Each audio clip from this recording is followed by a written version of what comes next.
So நம்ம இலக்கணம் எல்லாமே பார்த்துட்ருக்கோம். 6th வந்து எழுத்திலக்கணம் என்னெல்லாம் இருக்குது ஓல்டு புக்கில் அப்படிங்கிறத பார்த்தாச்சு. இப்போ 9th ஓல்டு புக்கில் வந்து எழுத்திலக்கணம்ல என்ன இருக்குன்னா, மனிதனை விலங்கிலிருந்து வேறுபடுத்துவது மொழி. ஒருவர் தம் கருத்தை வெளிப்படுத்தவும் அதனை கேட்போர் புரிந்து கொள்ளவும் கருவியாக அமைவது மொழியே.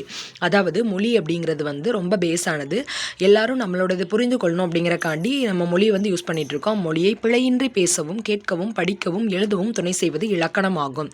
அப்படி நம்ம அந்த மொழியை வந்து பிழையில்லாமல் பேசவும் கேட்கவும் படிக்கவும் எழுதவும் துணை செய்கிறது இலக்கணம்.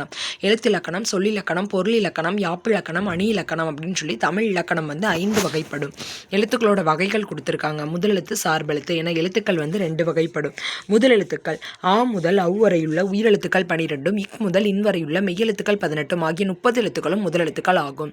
ஸோ முதலெழுத்து ஃபுல்லாக கொடுத்துட்டாங்க. ஆ முதல் அவ் வரையும் இருக்கிற உயிரெழுத்துக்கள் 12, இக்கு முதல் இன் வரையும் இருக்கிற மெய்யெழுத்துக்கள் 18 வந்து 30 முதலெழுத்துக்கள் அப்படின்னு சொல்லிட்டாங்க. இவை சார்பெழுத்துக்கள் தோன்றுவதற்கு முதற் காரணமாக இருக்கிறனால இதை முதலெழுத்துக்கள் அப்படின்னு சொல்கிறோம். சார்பெழுத்துக்கள்னா என்னது? முதலெழுத்துக்களை சார்ந்து இயங்கும் எழுத்துக்களை வந்து சார்பெழுத்துக்கள் அப்படின்னு சொல்கிறோம். இவை உயிர்மை, ஆயுதம், உயிரளபடை, ஒற்றளபடை, குற்றியலுகரம், குற்றியலிகரம், ஐகார குறுக்கம், ஔகார குறுக்கம், மகர குறுக்கம், ஆயுத குறுக்கம் அப்படின்னு சொல்லி 10 வகைப்படுவோம்.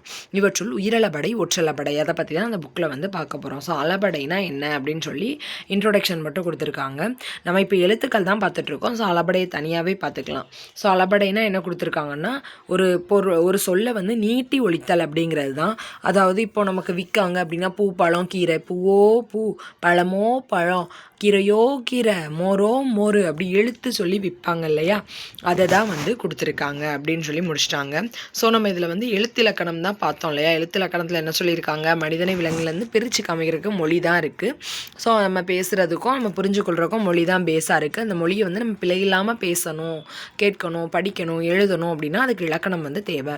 இலக்கணத்தை 5ஆக பிரிச்சிருக்கோம். எழுத்திலக்கணம், சொல்லிலக்கணம், பொருள் இலக்கணம், யாப்பிலக்கணம், அணி இலக்கணம் அப்படின்னு 5ஆக பிரிச்சிருக்கோம். அதில் முதலெழுத்து, சார்பெழுத்து. முதலெழுத்துனா என்னது? ஆ முதல் அவ் வரை இருக்கிற உயிரெழுத்து ப்ளஸ் இக் முதல் இக்வனை இன்னு வரையும் இருக்கிற மெய்யெழுத்து. மொத்தமாக 18 + 12 30 எழுத்து இருக்குது அப்படின்னு சொல்லியிருக்காங்க. இவை சார்பெழுத்துக்கள் தோன்றுவதற்கு முதற் காரணமாக இருப்பதால் முதலெழுத்துக்கள் எனப்பட்டன. சார்பெழுத்துக்கள் முதலெழுத்துக்களை சார்ந்து இயங்கும் எழுத்துக்கள் தான் சார்பெழுத்துக்கள் அப்படின்னு சொல்கிறோம். உயிர்மை, ஆயுதம், உயிரளபடை, ஒற்றளபடை, குற்றியலுகரம், குற்றியலிகரம், ஐகார குறுக்கம், ஔகார குறுக்கம், மகர குறுக்கம், ஆயுத குறுக்கம் அப்படின்னு 10 வகையாக சொல்லிட்டாங்க. ஸோ உயிரளபடை, ஒற்றளபடை அதை பற்றி அந்த புக்கில் சொல்லியிருக்காங்க. அதெல்லாம் நம்ம அப்புறமா பார்த்துக்கலாம். அளபடை அப்படின்னா நீண்டு ஒழித்தல் அப்படிங்கிறது பொருள். அவ்வளோதான் ஃப்ரெண்ட்ஸ். தேங்க்யூ.